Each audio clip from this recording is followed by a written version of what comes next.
Bueno, muchachos, buenos días. Espero que estén muy bien. Voy a dejarles la sesión grabada debido a que a la hora de la clase estaré en el consejo de facultad y para evitar que nos vayamos como atrasando, pues he decidido dejar la clase grabada. Espero ya la próxima semana poder estar ya en vivo con ustedes. Sin embargo, ya estoy en contacto con el representante, cualquier duda que tengan para la sesión anterior o para esta, por favor, pues me lo hacen saber con él, con José, y, y inmediatamente pues entramos en coordinar un horario y yo con mucho gusto pues atenderé el requerimiento que ustedes tengan con respecto a cualquier duda que se pueda presentar en las sesiones. Entonces, en ese sentido, pues presentarles mis disculpas y pues espero ya eh, mm, estar en ustedes en una sesión un poco más en vivo. Eh, Otra cosa que les quería decir es en relación al material, que ya espero que tengan acceso al mismo. En caso de que no, por favor, me lo hacen saber para poder solucionarlo. Me pueden enviar un correo aquí en la grabación. Les estoy dejando mi correo mfavilar@ut.edu.co o cualquier aspecto de la clase que ustedes consideran que es necesaria que yo les participe o que les eh, asesore igual con mucho gusto en cuanto digamos a la información que esté allí. Eh, para el capítulo que hemos estado trabajando que tiene que ver con la hemostasia, que vamos a continuar el día de hoy, pues hay un artículo que encontrarán en el Dropbox y ahorita lo voy a referenciar para que ustedes pues lo puedan revisar y obviamente pues profundizar, que esa es la idea. Bueno, sin más detalle pues empecemos. Contarles que en la sesión anterior pues trabajamos lo que era la, las fases de iniciales de la coagulación, la cual teníamos la fase pues, vascular, luego vimos fase plaquetaria y luego llegamos a la fase de los factores. Paramos ahí debido a que eh, ahí teníamos una situación debido a que pues hay que tener como un tiempo continuo para poder ver el tema de la fase de los factores de coagulación. Y bueno, la idea era desarrollarlo el día de hoy en clase. Entonces, recuerden que en la fase, bueno, haciendo un recuento de lo que hemos visto anteriormente, en la fase vascular lo que estábamos analizando eran los factores que intervenían de manera subendotelial o a nivel del plasma que generaban aportes al proceso de coagulación. Analizamos pues que habían factores importantes que intervenían en este proceso, en el cual pues se incluían eh, elementos que se secretaban por parte de las células endoteliales o elementos estructurales que estaban a nivel de la raíz subendotelial. Y por otro lado tenemos factores que están a nivel del plasma que pueden ser secretados por las plaquetas. Pues en relación a eso pues pasamos a la fase plaquetaria, explicamos pues factores interesantes de las plaquetas, factores que inclusive se secretan o que están acumulados en gránulos y resaltamos un proceso importante que tiene que ver con la característica estructural que tienen las plaquetas en relación a el glicocálix, en donde se resaltan de manera interesante e importante unas glicoproteínas que son las que permiten la interacción entre ellas mismas y factores de la coagulación y la interacción de las plaquetas con componentes eh, del aparato endotelial o subendotelial que también generan una adherencia dando como resultado un fenómeno que se llama agregación plaquetaria, que es lo que pues va a permitir que se genere a posteriori eh,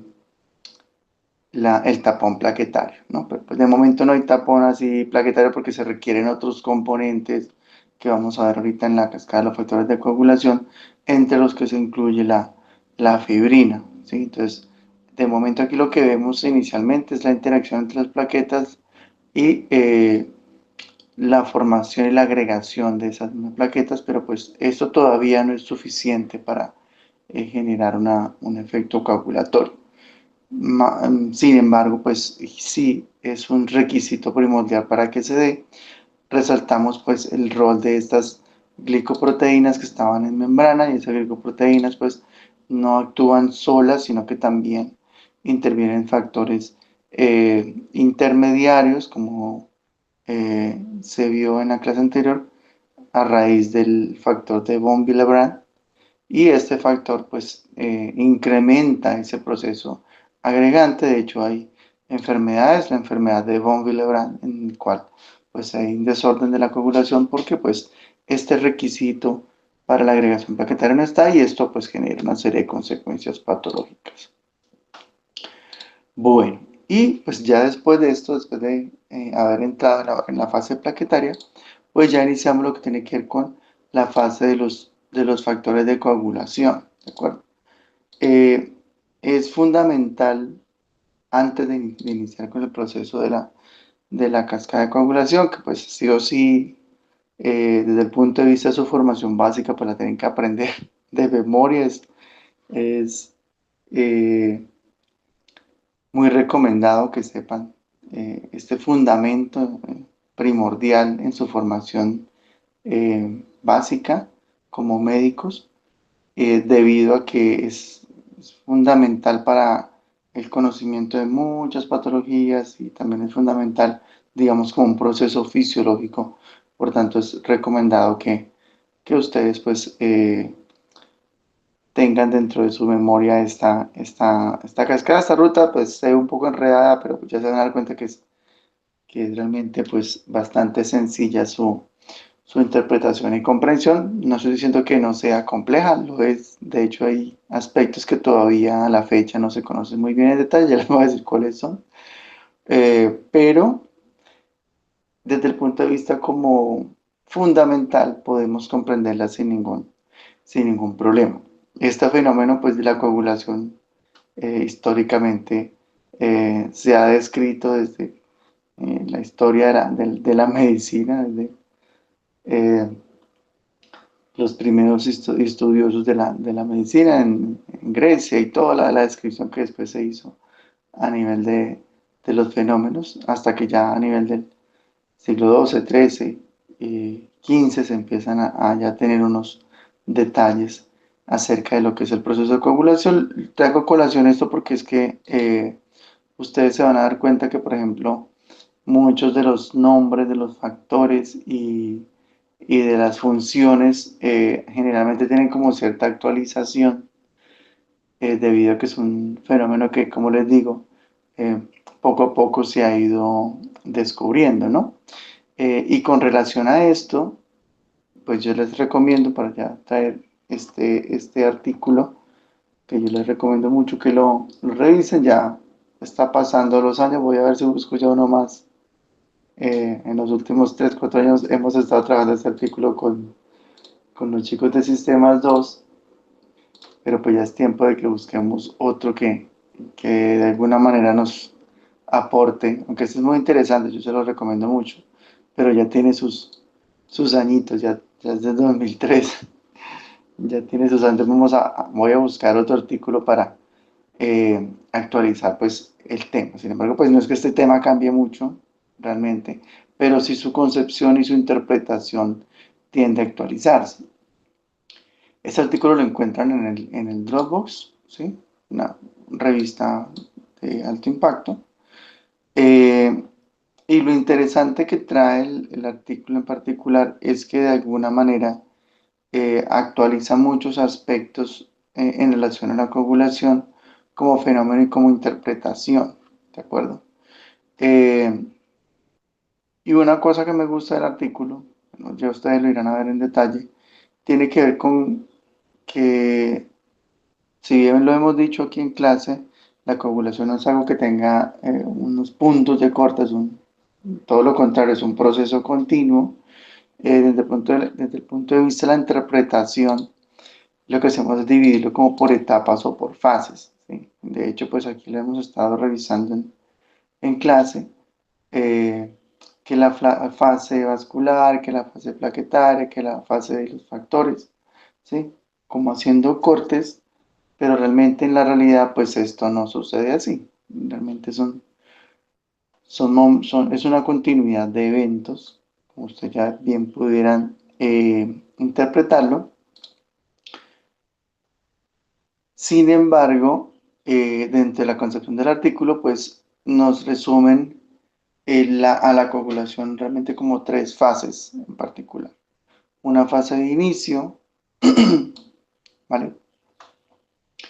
Una fase de amplificación y una fase de propagación. Está acá abajo. Sí, una fase de propagación. Y eso pues nos permite interpretar en manera más conjunta cómo es el proceso coagulatorio. ¿Por qué les digo esto? Porque cuando vamos a, por ejemplo, analizar la coagulación como tal, pensamos que la cascada de coagulación pues es toda la coagulación y realmente no es así.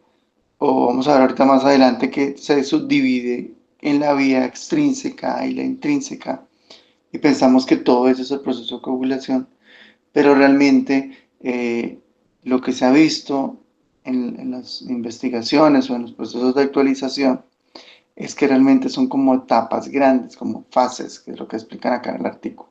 Entonces, una fase de inicio en la cual se involucran tanto componentes bueno, que principalmente en el inicio, componentes de la fase extrínseca, ya no se preocupe que ya voy a explicar eso. Y luego en la parte de amplificación y propagación, pues se integra lo que tiene que ver con la ruta o con la fase extrínseca, perdón, intrínseca y la coordinación entre ellos, ¿vale? Pero en el momento eso no está muy claro porque no entraba en detalles de la cascada. Sin embargo, yo sí les recomiendo, por lo menos si por si el artículo es un poquito extenso, es posible que no les dé el tiempo. Yo sé que están súper ocupados eh, con otras asignaturas y con otros aspectos de su semestre, que yo sé que es bien complicado, por lo menos y leerse las primeras 6, 7 páginas del artículo, en donde bueno, pues van a quedar muy bien contextualizados, y les puedo como decir, y les va a servir adicionalmente para comprender aspectos desde el punto de vista fisiológico. Bueno, entonces ahí queda el articulito, está en la carpeta del Dropbox, en la carpeta de los artículos. Si tienen cualquier problema o algo, pues me avisan y yo les doy el acceso a la carpeta. Continuamos con la presentación. Entonces ya estamos en nuestra cascada de coagulación, ruta coagulatoria, ¿vale? Y lo primero que hay que decir es que clásicamente de forma canónica o de forma ortodoxa, como lo quieren decir, la cascada se divide en dos principales bloques, ¿vale? Una cascada intrínseca o un bloque intrínseco y un bloque extrínseco o una activación extrínseca. ¿Por qué tienen esos nombres? Eh, y particularmente, ¿qué podemos decir en principio de la cascada? Eh, Inicialmente, pues, extrínseca viene en el sentido de que la activación sea por un factor externo o por un trauma, o sea, algo que desde el exterior o desde un componente que no está propiamente dentro del plasma o de la sangre, es decir, fuera del plasma, fuera de la sangre, se genera la activación. Y ese factor pues se puede desencadenar o ese punto de inicio se puede desencadenar por un trauma, por un daño, por una liberación o por una demostración, si queremos decirlo así, desde el punto de vista del endotelio y del subendotelio, ¿vale? Entonces, cuando hay algo que no está en el interior, en el plasma, sino que está en el exterior, ¿sí? En el endotelio, en el subendotelio, y esto pues se expresa, se muestra hacia este interior, pues se llama extrínseca de afuera, pues se inicia el proceso de activación eh, extrínseco. Y la intrínseca, ¿sí? Se le da ese nombre es porque esa coagulación, pues su activación se da es por factores que están internos, por factores plasmáticos. ¿Ok? Bueno, una pequeña explicación que realmente pues no aporta así mucho de por qué esos nombres, ¿de acuerdo? Antes de entrar en detalle de la cascada, hay que explicar un fenómeno proteico, eh, porque así como tal, pues nos vamos a confundir un poquito. Entonces vamos a ver un momento vamos a ir un momento al tablerito acá y yo les voy a explicar algo de lo que tiene que ver con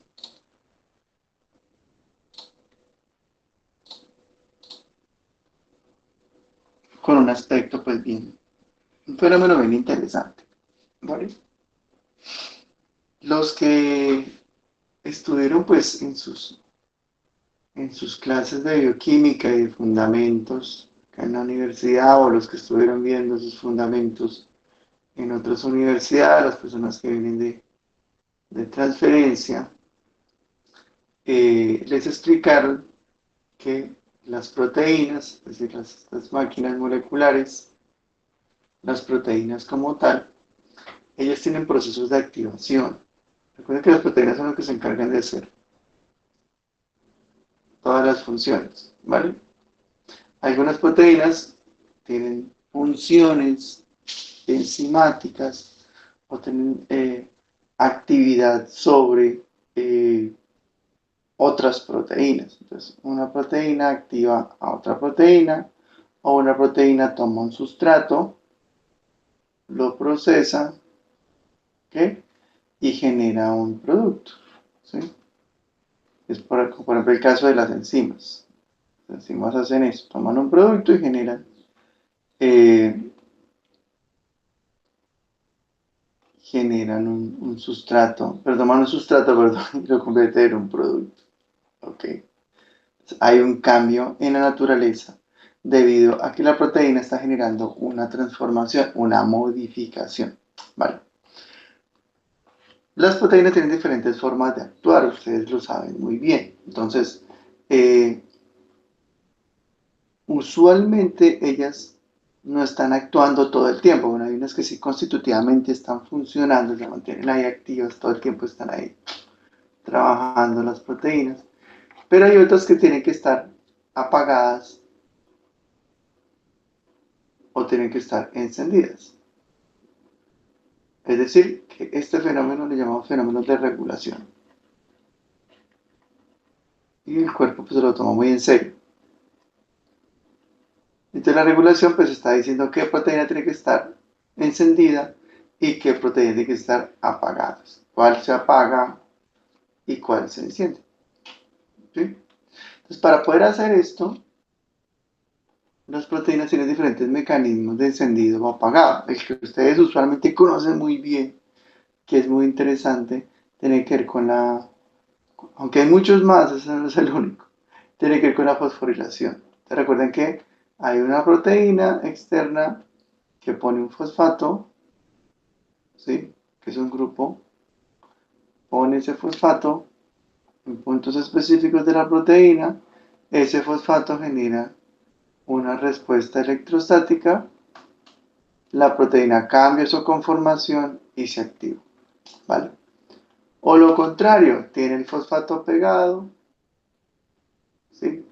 Yo le quito el fosfato, entonces está así, yo cuando le quito el fosfato, genero el cambio conformacional y ahí la proteína se enciende. Quiere decir que dependiendo del tipo de proteína, si yo le pongo fosfato se enciende, o lo contrario, si es una proteína en la cual ya tiene el fosfato incluido y yo se lo quito, la proteína se enciende. Entonces, el fosfato puede servir para encenderla si yo se lo pongo, o también podría encenderla. Si se lo quito, pues ya depende del tipo de proteína, ¿vale? Pero es un fenómeno que ya ustedes lo conocen anteriormente, que se llama el proceso de activación por fosforilación, que es como un ejemplo de cómo las proteínas se prenden y apagan. Sin embargo, para lo que tiene que ver con otros fenómenos, la fosforilación no es muy útil, ¿sí? Porque pues implica la activación de otra proteína que usualmente actúa como fosfatasa y tiene unos mecanismos de activación un poco diferentes. Para el caso de la coagulación, pues usualmente las proteínas no se fosforilan. Y eso sucede porque usualmente los factores tienen unos tiempos de vida. Y la fosforilación es más como un proceso de reciclaje en donde yo no tenga que estar eliminando o estar quitando la proteína. Y usualmente tienen tiempos de vida un poco más largos. Entonces, para ese contexto, hay un mecanismo de encendido y apagado que es bien interesante que se denomina la excisión o corte o proteólisis. Entonces yo tengo una proteína en la cual existe un activador, siempre es un activador proteico, ¿sí? Que actúa como unas tijeritas moleculares, ¿sí? Y esas tijeritas cortar parte de una proteína, ¿vale? Entonces le quita un pedazo, entonces le quito aquí este pedacito, se lo cortó, tan, tan, tan, lo eliminó, ¿ok? Y cuando lo eliminó, solamente cuando lo eliminó, esta proteína se activó, ¿vale? Aquí no hay mucha diferencia con la fosforilación, porque simplemente es un proceso de encendido apagado. Pero lo que sí es interesante es que esta que se activó también ahora adquiere características de tijerita molecular. Entonces ahora ella va a ir a activar a otra, ¿sí? Que está dormidita, ¿vale? Entonces va y le quita un pedazo, vamos a hacer lo mismo. Le quita un pedazo a la proteína, actúa como tijera molecular y al quitarle ese pedacito, ahora esta queda activa y dentro de su actividad, ahora también queda convertida en tijerita. Y esta va y activa otra y así todo el rato, ¿vale? ¿Sí? Entonces, la idea es que dentro de este proceso, unas proteínas en cascada, porque así se llama cascada de activación, mediante procesos de proteólisis, que es lo que yo les digo que se está cortando, proteólisis o excisión, las proteínas pues le activan esa función de proteólisis a otras y continúan la cascada haciendo una seguidilla de eventos, ¿vale? Entonces, ya con ese primer contexto inicial, pues ya podemos irnos con tranquilidad a nuestra ruta de coagulación y ustedes se van a dar cuenta que ya va a ser un poco más fácil comprender, ¿vale? Entonces vamos a nuestra ruta, a nuestra cascada de coagulación. Le pongo la presentación. Y aquí eso es lo que sucede. Entonces, el factor 7 no tiene actividad proteolítica. Luego hay un factor que lo activa, ¿vale? Se llama el factor tisular y ahora queda activo este factor de coagulación. Luego ese factor de coagulación toma un factor que está inactivo, que es el 9, hace la proteólisis y ahora queda como factor activo. Cuando identificamos el factor activo es porque, nótenlo acá, es porque le ponen esta A como subíndice. ¿Listo? Ahora este 9 que quedó activo actúa ahora como proteasa junto con otros factores que se lo vamos a ver un poco más adelante, y ahora este factor 9 activa a otro factor que está dormido, que está sin actividad proteolítica, y ahora se convierte en factor 10 activo. Así como lo estaba explicando ahorita en la cascada de eventos. Entonces, un factor queda activado y activa otro, y ese que se activó ahora activa otro, y ese que se activó activa otro, generando lo que ustedes ya conocen como cascada de coagulación. Aquí hay dos preguntas interesantes, ¿vale? ¿Quién es el primero que activa? ¿Sí? Si ya sabemos que uno activa al otro, realmente lo importante en la regulación de la coagulación es dónde arranca el proceso, dónde inicia el proceso. Entonces, en principio, eh, la respuesta a esa pregunta es el daño vascular, o sea, cuando hay una alteración en el aparato vascular, cuando hay una alteración en el endotelio, hay moléculas o hay aportes moleculares que arrancan el proceso. Desde el punto de vista extrínseco, desde los aportes del endotelio, el componente más importante en esa activación inicial se llama el factor tisular. El factor tisular, ¿quién lo produce? Pues las células endoteliales. En condiciones normales, pues no está afuera, no está activando otros factores porque él está inactivo dentro de la célula endotelial. Cuando él se libera, cuando se activa, cuando hay un daño, cuando hay un trauma, ¿sí? Cuando nos cortamos, cuando tenemos una caída, nos raspamos. En ese momento que hay daño endotelial, entonces ese factor se libera, y la liberación de ese factor tisular es el que en principio arranca la cascada o la ruta extrínseca, que es una ruta pues generalmente corta. Toma el factor 7, lo activa, lo convierte en 7 activo, y ese factor 7 activo activa el factor 10 y lo convierte en factor 10 activo, ¿vale? ¿Cuál es el problema con esta ruta? Que usualmente no es suficiente, o sea, su grado, su nivel de activación no es lo suficientemente grande para generar una respuesta coagulatoria eh, importante, considerable para lo que el cuerpo requiere. Recuerden que de acuerdo con el nivel de daño, pues así mismo va a ser la respuesta. Si tenemos un daño hemorrágico importante, el cuerpo va a tratar de responder a ese nivel hasta donde se puede. Obviamente, si ya se altera una arteria, un gran vaso, pues ya corre la vida de la persona, del paciente, porque ya los factores de coagulación o el tapón plaquetario no va a ser suficiente para poder eh, contrarrestar este daño hemorrágico, ¿no? Pero si el grado no es muy alto eh, y no es muy estructural en cuanto a los vasos, esto va a ser suficiente para detener la hemorragia, ¿de acuerdo? Sin embargo, pues como factor o como vía extrínseca única no sería suficiente eh, para algunos contextos ser lo demasiado eficiente para detener una hemorragia. Por tanto, el factor 7 también interviene en una cascada, una ruta alterna que se llama la vía o la ruta intrínseca, ¿vale?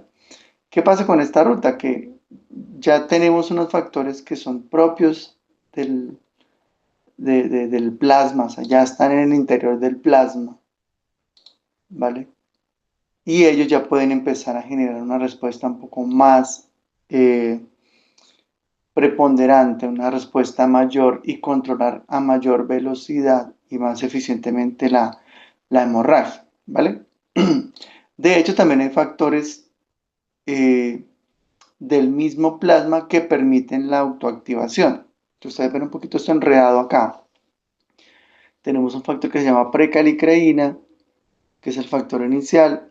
Luego tenemos la calicreína la activa el factor 12, y el factor 12 activa la precalicreína, y la precalicreína de nuevo es activa por el factor 12. Entonces aquí tenemos como una pequeña, eh, bueno, un pequeño enredo aquí porque no sabemos quién empieza, cuál es el primero, quién fue primero, el huevo o la gallina. así como está planteado, no se puede interpretar muy bien. Sí, sí, ahí tenemos como una pequeña paradoja. De momento, ¿no? No es una paradoja, no es un enredo como tal, ya les explico por qué no es. Entonces, en ese sentido, así como está explicado, precalicreína, calicreína, factor 2 y factor 2 activa, pues esto no tiene mucho sentido. ¿Dónde quiere el sentido? Pues en la ruta intrínseca, voy a dejar de compartir la presentación, voy al tablerito,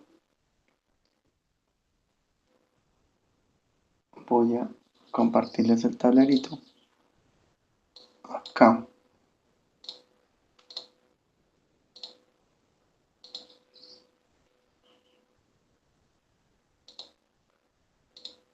Listo, así.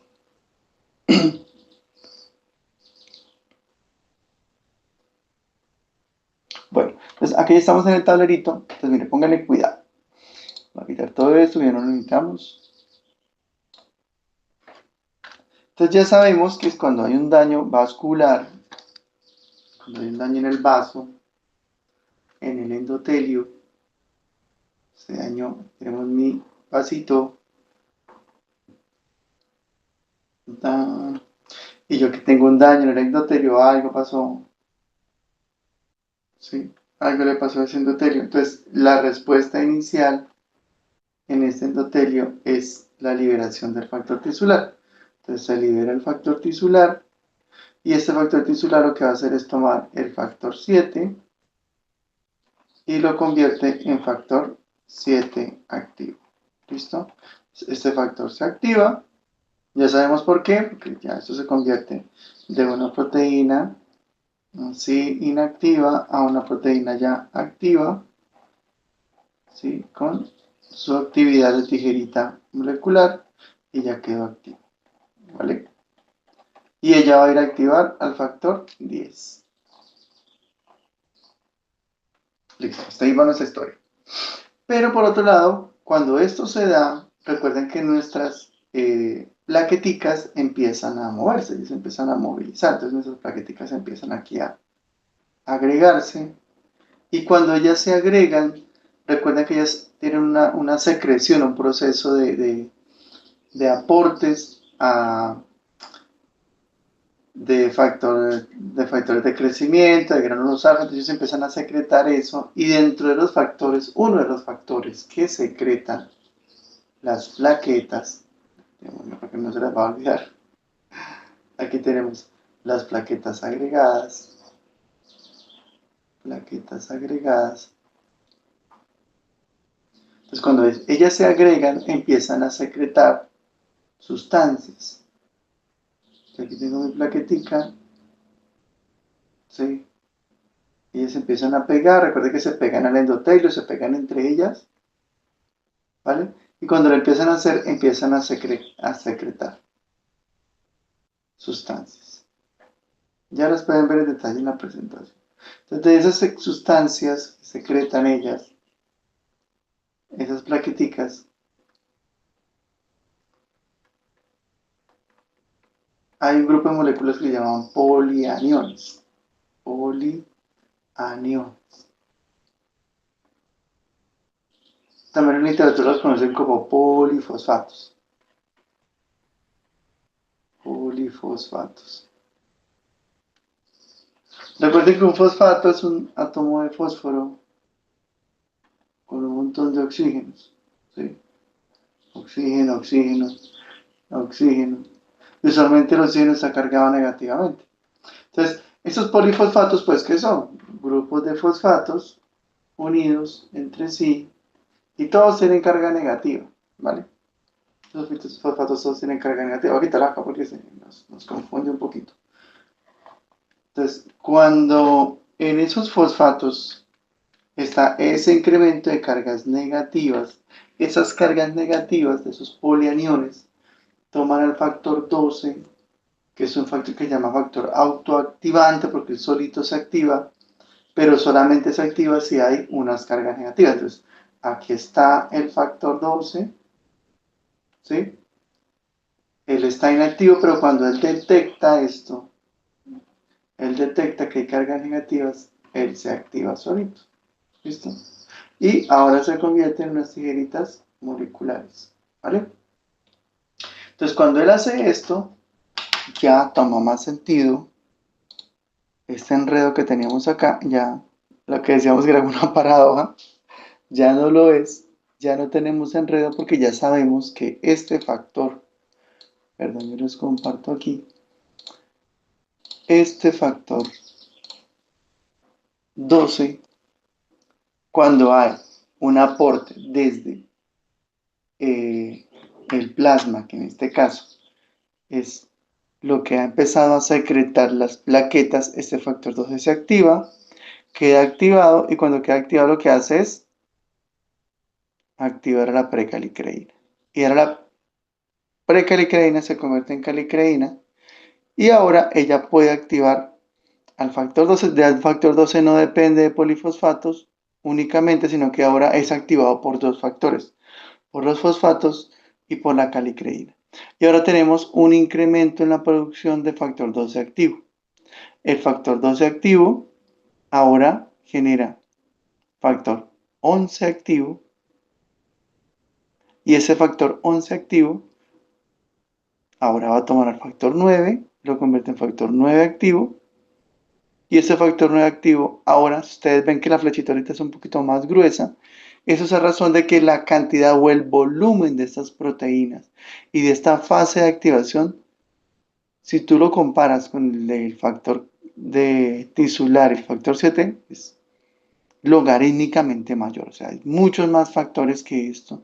Y eso también incrementa de forma importante la activación del factor 10, el cual, una vez que está activo, ya sea por la vía extrínseca o por la vía intrínseca, que realmente pues es de mayor nivel, va a generar una activación de la trombina mediante pues la modificación proteolítica de la trombina de la protrombina, perdón, a la trombina y luego la trombina lo que hace es convertir el fibrinógeno en fibrina. Y esta fibrina ya es una fibrina activa que empieza a generar hilos, fibras, que empiezan a subsecuentemente unirse con las plaquetas y a generar lo que ya llamamos tapón plaquetario y va a actuar de manera importante en detener una hemorragia y controlar eh, este proceso de eliminación del fluido sanguíneo por un trauma vascular, ¿vale? Vamos a recapitular porque en principio es enredado. Tenemos dos vías o dos mecanismos. El extrínseco, en donde tenemos un factor que se llama factor 7, que es activado por el factor tisular, el cual es un aporte del endotelio cuando hay daño o trauma, y ese factor 7 toma el factor 10, lo activa, y el factor 10, ¿ven? Que convierte la protrombina en trombina y la trombina toma el fibrinógeno y lo convierte en fibrina y ya tenemos fibras para atrapar más plaquetas y generar el tapón plaquetario, ¿vale? Hasta ahí no hay ningún problema. ¿Cuál es el inconveniente? Que únicamente esta vía no es suficiente en grado, en cantidad, para poder generar una fibrina, primero estable, segundo suficiente para controlar la hemorragia. Por tanto, lo que hace el cuerpo es, además de la vía extrínseca, es incrementar mediante diferentes mecanismos la vía intrínseca, que es donde tenemos los factores de coagulación en el plasma, ¿vale?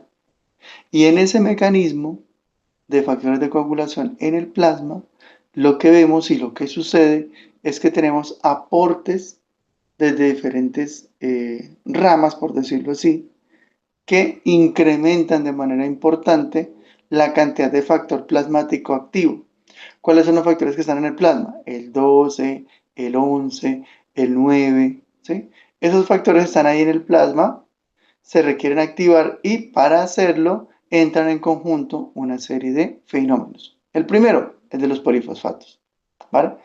Polifosfatos activan el factor 12 y ese factor 12 ahora queda activo, activa la precalicreína y la calicreína ahora vuelve a activar más factor 12. Esto genera una retroalimentación, lo que en inglés se llama feedback positivo o retroalimentación positiva. ¿Por qué retroalimentación? Porque el mismo aparato funciona solo, ¿ve?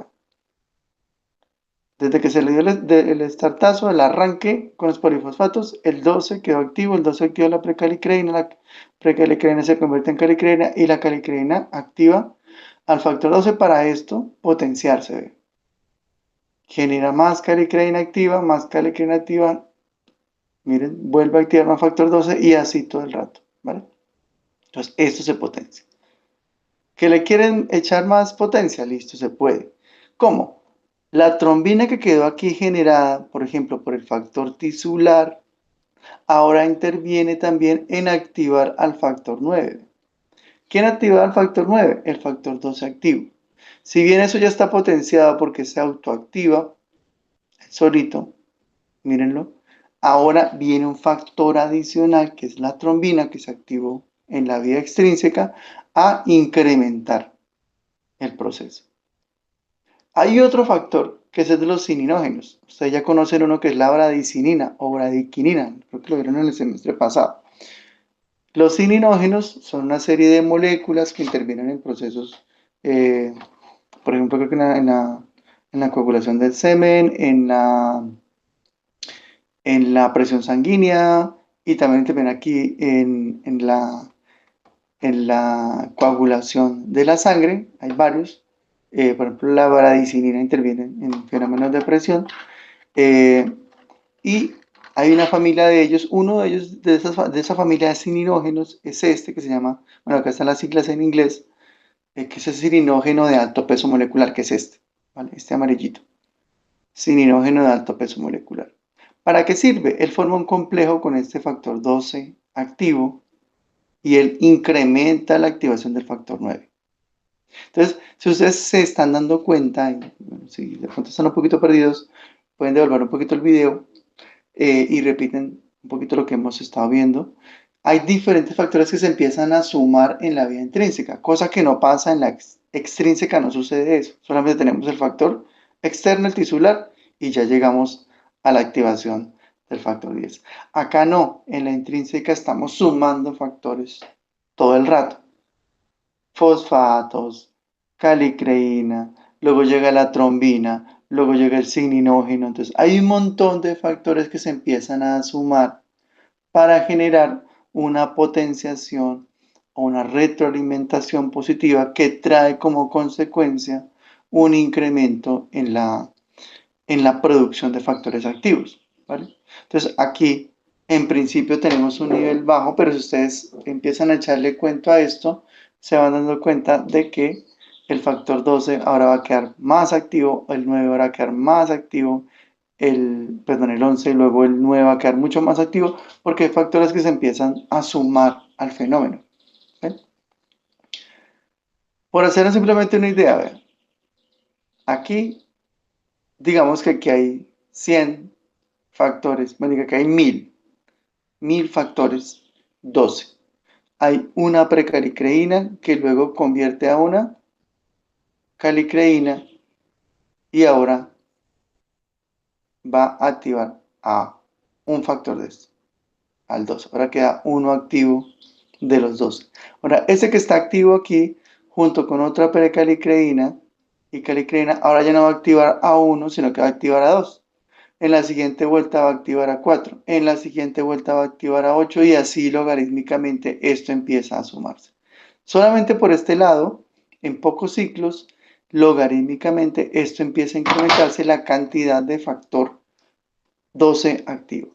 Ahora por este lado, miren, ese factor 12 activo, ¿qué va a generar? Factor 11 activo, que junto con esta vía extrínseca, paso a paso van a llegar al factor 10 y trombina.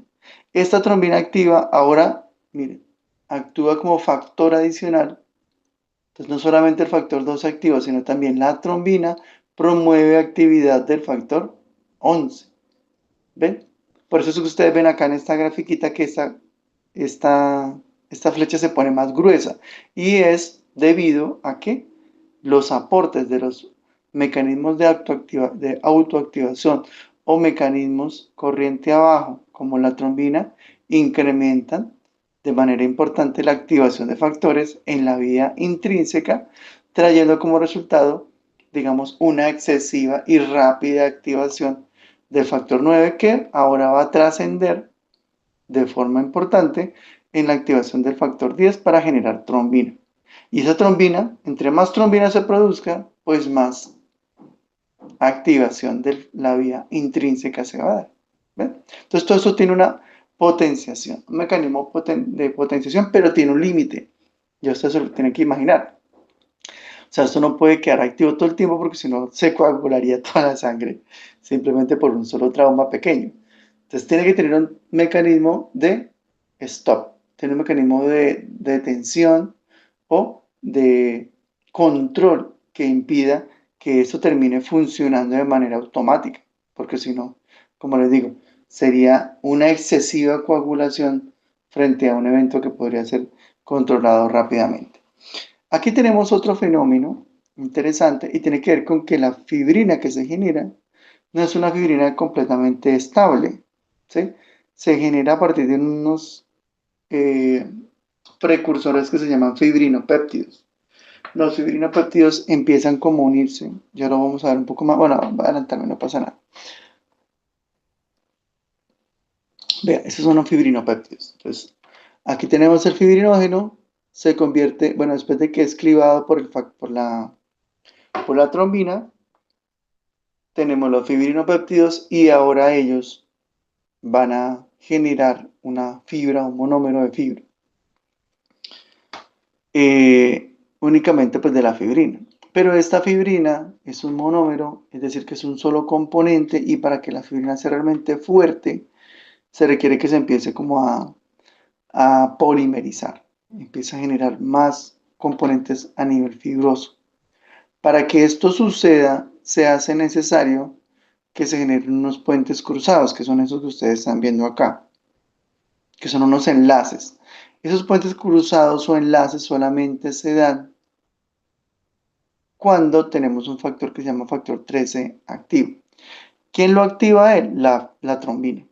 Entonces, así como la trombina genera una activación de la vía intrínseca, esta trombina también genera estabilización de la fibrina. Miren, que en última nos estamos dando cuenta que hay un factor que es la piedra angular, el, el mecanismo central de la ruta, que es la trombina.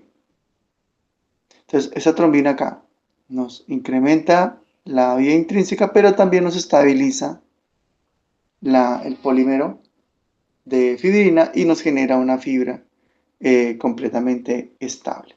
¿Listo? Entonces, aquí lo vemos. Vamos a recapitular de nuevo nuestra cascada. ¿Listo? Tenemos dos rutas o dos vías, la extrínseca, donde tenemos el factor 7 y el factor tisular, y en solo dos pasos llegamos a formar trombina, pero no en una cantidad suficiente para controlar la hemorragia.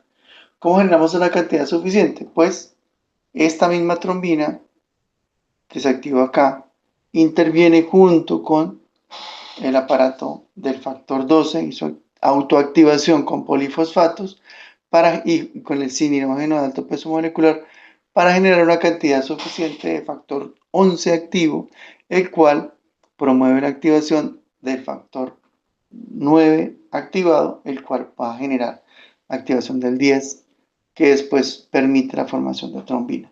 ¿Listo? Y ya ahí ustedes conocen que interviene la trombina junto con el factor 13 para generar fibrina estable. ¿Listo? Bueno, lo que tiene que hacer realmente no es tan difícil ya comprender los diferentes nombres, las rutas, las vías y cuál es el mecanismo. Ese es el funcionamiento como fundamental de la cascada de coagulación, pero ustedes aquí ven unos factores como en amarillito, como en verdecito claro, que se llaman cofactores. Entonces, los cofactores no son en sí mismos eh,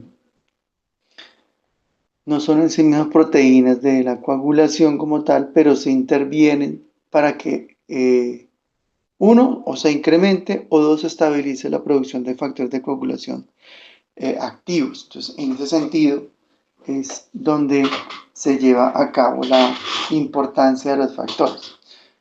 ¿Qué cofactores pueden ustedes tener en cuenta? Primero, los polifosfatos, un cofactor importante. Segundo, el cininógeno de alto peso molecular, que es este. El tercer cofactor es el calcio, ¿vale? Ya les voy a explicar por qué es tan importante ese calcio, sobre todo en un fenómeno que es la agregación plaquetaria, pero también en la estabilización y la formación de un complejo que es el que permite que esos factores queden activos. Aquí lo vemos como con flechas y se ve fácil que el factor 11, ahora este que está activo, eh, va a activar al 11 ya con la flechita, pero realmente en la realidad eso no funciona así. En realidad se requiere como un complejo procoagulante y ese complejo requiere calcio. Ya lo vamos a ver más adelante. Entonces, ese calcio que interviene ahí es un cofactor adicional y la disminución de calcio pues afecta la formación de esos complejos procoagulantes y por tanto esos factores no se activan, sobre todo a nivel de la vía intrínseca, ¿vale? Por eso ustedes saben que quelantes, las moléculas que quitan el calcio del medio, actúan como eh, anticoagulantes, por ejemplo, este EDTA, EGTA, ¿sí? Que son eh, anticoagulantes porque quitan el calcio del medio, EDTA, el etilindamina tetracetato, o, o el EGTA también son quelantes de calcio, es decir, son moléculas que quitan el calcio del medio porque lo atrapan y no lo dejan estar activo. Entonces, esas moléculas pues actúan como anticoagulantes, de hecho también se les pone en esos tubos de ensayo para recoger sangre si se requiere que la sangre no se coagule en el tubo. eh, Se le pone, digamos, este EDTA en el tubo, ¿vale? O hay otro que se llama la heparina, pero ya es otro, ya les voy a explicar cuál es la acción de la heparina. ¿Por qué la sangre se coagula entonces en el tubo? Es una pregunta. Porque las paredes del tubo de vidrio actúan como si fueran polifosfatos. Entonces activan el factor 12 y ustedes ya saben lo que pasa ahí en adelante. Esa es la razón por la que, o el caolín también es una molécula que se utiliza inclusive para hacer pruebas de coagulación. Veremos eso más adelante, cuáles son las pruebas que se utilizan para control de la coagulación, o de pronto ya las hayan visto con la doctora Julia, o en la parte de fisiología. Bueno, entonces ya hemos visto tres cofactores: el polifosfato, sin hidrógeno de alta peso molecular, el calcio, y tenemos dos más. Uno que se llama factor 8, es el que tenemos acá, y otro que se llama factor 5. El factor 8 interviene en la activación del factor 10 y con calcio, ¿vale? Y el factor 5 interviene en la activación de la trombina, ¿vale?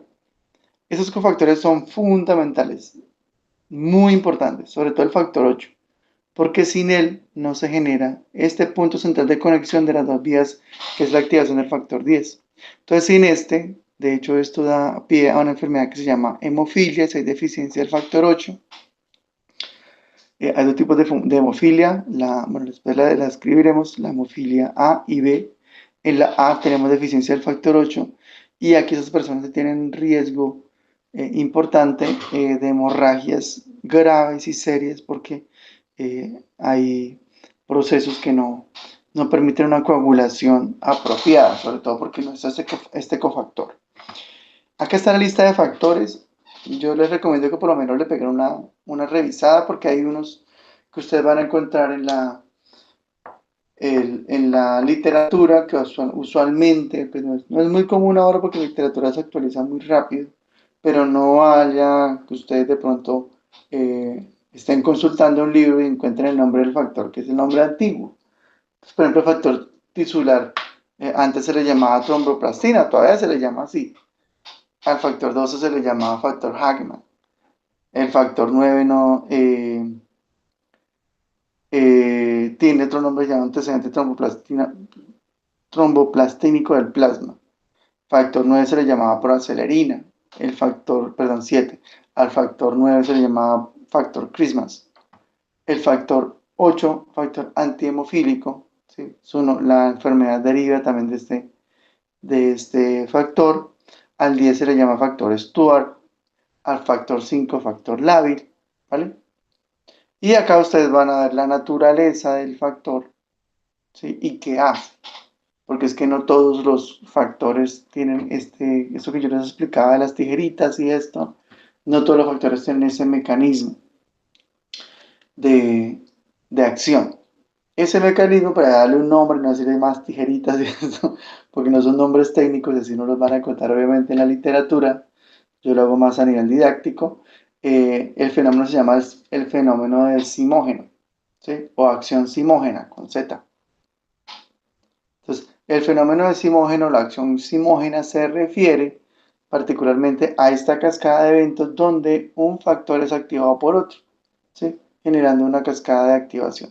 Entonces, el simógeno es la forma inactiva y después que se genera la actividad proteasa, la actividad por corte proteolítico, entonces ya tenemos la enzima o en este caso la actividad de la proteína, la actividad proteolítica, valga la redundancia, proteasa. ¿Listo? Aquí hay otro listado de factores, la protrombina, también le llamaban factor 2, ¿sí? Fibrinógeno, le llamaban el factor 1, el factor 13, el factor estabilizador de la fibrina. Mire que algunos nombres inclusive permiten tener una idea eh, de lo que hace dicho factor, ¿sí? Y permiten, digamos, como una recordación mejor. Trombomodulina, esas ya son de regulación. Proteína C, proteína S, antitrombina 3 y inhibidor de, del camino del factor tisular, ¿vale? Son factores de pura regulación, que es un inhibidor del factor tisular, ya lo vamos a ver más adelante. Acá en asterisco ustedes van a ver que hay unos factores que se llaman factores dependientes de vitamina K. Es importante que se los memoricen, que identifiquen cuáles son. 7, 9, 10. El factor, la protrombina, ¿sí? La proteína C y la proteína S. ¿Ok? Ellos son dependientes de vitamina K. Es un fenómeno bien interesante en donde intervienen, digamos, anticoagulantes en esta función como la warfarina. Ya se los voy a explicar más adelante. ¿Qué vamos a ver en la próxima clase? Los mecanismos regulatorios de la coagulación. Factor 2, el factor 5 y el factor 8. Y luego vamos a ir a entender el tema de la vitamina K y lo que se llama la fibrinólisis, es decir, el proceso contrario que permite que todo el mecanismo ahora se revierta en unas condiciones en donde ya la hemorragia ha sido controlada, ¿vale? Entonces, esa es la clase del día de hoy. Eh, para que por favor cualquier cosa la pueden retomar, la pueden devolver en el caso de que tengan inconveniente. Y como tarea, entonces, el artículo que les dije, lean por lo menos las primeras 6, 7 páginas. Aprovechen el tiempo, si ya ven la clase rápido, no la tienen que devolver tanto y la pueden estar pasando en una horita, no se demoró, creo que más de una hora la clase. Entonces el tiempo que les quede lo aprovechan para leer las primeras páginas. Sí, el artículo es larguísimo, de 32 páginas, pero por lo menos lean las primeras 6, en donde ustedes van a consolidar mucho de lo que yo les dije, e inclusive van a tener información un poco más en detalle y en profundidad. Cualquier duda, quedo muy atento, me avisan con José o me mandan un correo y yo estoy muy atento a resolver las inquietudes. Espero ya dentro de 8 días vernos ya en la clase en vivo. Que estén muy bien, muchachos. Les deseo una excelente tarde ya para mañana viernes, excelente fin de semana. Un abrazo muy fuerte, cuídense mucho, cuídense a ustedes y sus familias. Hasta luego.